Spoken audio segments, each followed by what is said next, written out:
Euskadin osasun larrialdiari aurre egiteko bilera izan dugu. Labiren 7. izan da gaurkoa. Krisia hasi zenetik egoera aztertu, baliabideak planifikatu eta informazioa partekatu dugu pandemiari lankidetzatik aurre egiteko.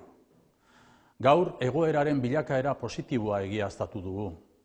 Test kopuruak handitzeak gaixotasuna hobeto ezagutzen eta osasun erantzuna hobetzen laguntzen ari da. Ospitaleen eta zainketa intentsiboetako unitateen ahalmena hobetzen ari da. Materialaren hornidura egonkortu dugu. Gaixotasunaren transmisio ratioa batetik behera dago, jada modu egonkorrean. Bileran, jarduera ekonomiko eta soziala berreskuratzeko Euskal Planaren oinarria ere partekatu dugu. Biziberri planak hurrengo hilabeteetarako gure ekintza estrategia zehazten du. Euskadiko osasun, gizarte, lurralde eta ekonomia egoerari egokitutako plana da. Duela aste batzuk, 2 lantalde sortzea adostu nuen Sánchez presidentearekin, gobernu bakoitzeko bana. Helburua, trantsizio planari modu koordinatuan ekitea zen. Adostutakoa betez, Eusko Jaurlaritzak bere ekarpena egingo du. Euskal Erakundeen elkarlanerako eredua defendatzen dut. Alderantziz, Espainiako gobernua partekatzen ez dudan beste eredu bat aplikatzen ari da. Atzo izan genuen azken adibidea. Sánchez presidentearen agerraldi publikoaren bidez ezagutu genuen Espainiako gobernuaren normaltasun berrirako trantsizio plana. Ez dut eredu horretan sinesten. Lehen egunetik lankidetza osoa eskaini dut eta inposaketa saiakera oro baztertu dut. Ez diot lankidetzari eta koordinazioari uko egingo. Eredu horretan sinesten dut. Eraginkorrena eta praktikoena da. Hori da Euskadin erabiltzen ari garen eredua. Une bakoitzean behar diren neurriak planteatu, kontrastatu, erabaki eta ebaluatzen jarraituko dugu. Beti ere koordinazio eta lankidetza irizpideari jarraituz, baita estatuarekin ere. Hauxe izan da beti gure erantzuna, lankidetza. Gure erantzuna da Euskadin osasun arreta eraginkorra hobetzen jarraitzea. Hobekuntza hori azken ia 4 hamarkadatan Euskal Osasun Sistemaren eta Osakidetzaren estrategiari, lidergoari, kudeaketari eta konpromisoari esker lortu da. Gure erantzuna da neurri partekatuak hartzen jarraitzea Euskadiko bizitza soziala eta ekonomikoa berreskuratzeko. Jarduera ekonomikoan osasuna eta segurtasuna bermatzen jarraitzea. Hori guztia Eusko Jaurlaritzak egindako gomendioak eta protokoloak aplikatuz eginda. Gure erantzuna pertsonei, familiei, negozioei, saltokiei eta enpresei ziurtasunak eskaintzen jarraitzea da. Gure erantzuna elkarlaneko gobernantzaren eredua indartzea da. Pedro Sánchez presidenteari orain arte adierazi diot gaitasun osoa dugula normaltasun berrirako trantsizioaren erabakiak, erritmoak eta faseak Euskadin kudeatzeko. Jakinarazi diot ezin dela horrela mantendu aginte bakarra eta alarma egoera. Garrantzitsuena partekatzea, irizpideak bateratzea eta lankidetzan aritzea da, eta ez tutoretza egoera iraunkorra mantentzea. Aginte bakarra eta alarma egoera erkidego bakoitzak autogobernurako erakutsitako gaitasuna kontuan hartu gabe gauzatzen ari dira. Euskadin hamarkadak daramatzagu osasuna, hezkuntza edo gizarte babesa behar bezala kudeatzen. Erreferentzia gara estatuan. Aginte bakarrak ez du eskaintzen eredu hobeago eta eraginkorrago bat, alderantziz. Legeria arruntaren gaitasun osoa aztertzeko eskatzen dut. Zehazki, 1986ko osasun publikoaren lege organikoa eta 2011ko osasun publikoaren lege orokorra. Krisi hau hemendik aurrera kudeatzeko esparru bat da, alarma estatua ordezkatzen duen salbuespen egoera gehiago luzatu beharrik gabe. Espainiako gobernuak aniztasuna errespetatuz, eraikuntza bateratuan aurrera egin beharrean, probintzia anitzeko estatu eredua proposatzen du. Honek, atzerakada zentralizatzailea eta irregulartasun ulertezina dakar. Eredu horrek ez du errespetatzen, ez eta onartzen ere nazio aniztasuna eta autonomia estatuaren eredua, are gutxiago, gure autogobernu bereziaren gaitasuna. Krisi honen kudeaketa modu harmonikoan gara daiteke eredu autonomikoarekin, autogobernuarekin eta lankidetza espirituarekin. Espainiako gobernuak kontrako erabaki hartu du. Modu desegokian egin du, komunikaziorik gabe. Eraginkortasun edo kudeaketa arrazoiak kontuan hartu gabe. Jaurlaritzak eta euskal erakundeek Sánchez presidenteari eta Espainiako gobernuari aldebiko harremana ezartzeko eskatzen diogu. Hori da Euskadiri eragiten dioten erabakiak hartzeko modurik eraginkorrena. Euskadin edozein plana garatu ahal izateko, euskal erakundeen lidergoa, inplikazioa eta kudeaketa beharrezkoak dira. Lehen egunetik koordinazioa, lankidetza eta erantzunkidetasuna planteatzen ari gara. Hori da Euskadin ezagutzen eta gauzatzen dugun eredua.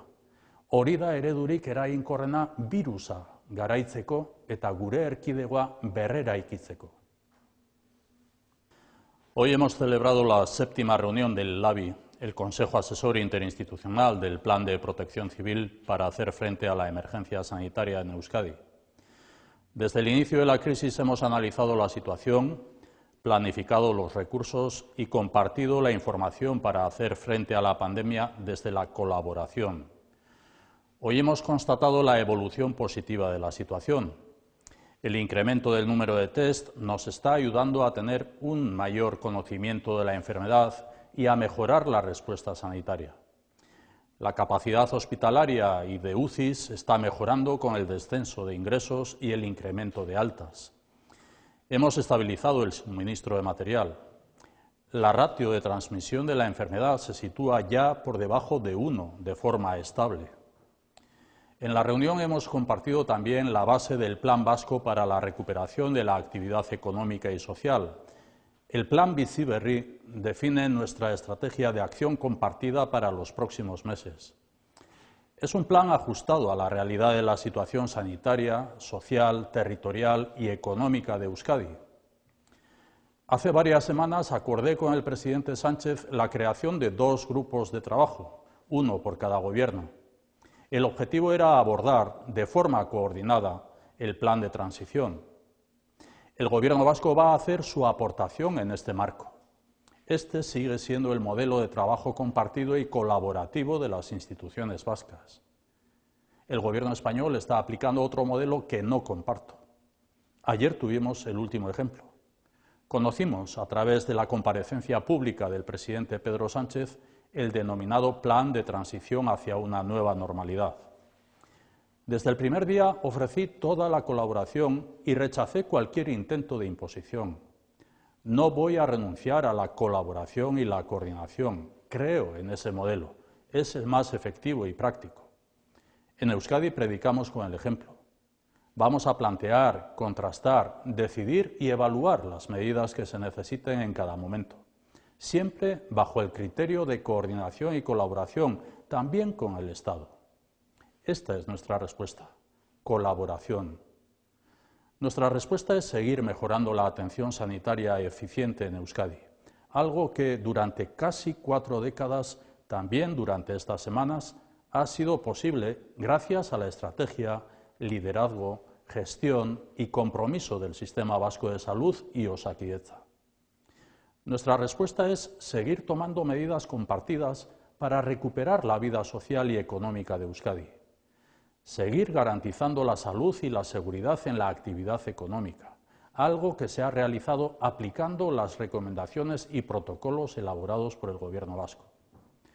Nuestra respuesta es seguir ofreciendo certezas a las personas, familias, negocios, comercios y empresas. Nuestra respuesta es fortalecer el modelo vasco de gobernanza colaborativa. Al presidente Pedro Sánchez, ya hasta ahora, le he transmitido que contamos con plena capacidad para gestionar las decisiones, ritmos y fases de la transición a la normalidad en Euskadi. Le he transmitido que no se puede mantener el mando único y el estado de alarma de esta manera. Lo importante es compartir, aunar criterios y colaborar, no mantener un estado de tutela permanente. El mando único y el estado de alarma se están ejerciendo sin tener en cuenta la capacidad demostrada de autogobierno de cada comunidad. En Euskadi llevamos décadas gestionando correctamente la sanidad, la educación o la protección social. Somos una referencia en el Estado. El mando único no está ofreciendo un modelo mejor y más eficaz, al contrario. Apelo a analizar la plena capacidad de la legislación ordinaria, en concreto, la Ley Orgánica de Salud Pública de 1986 y la Ley 33/2011 General de Salud Pública.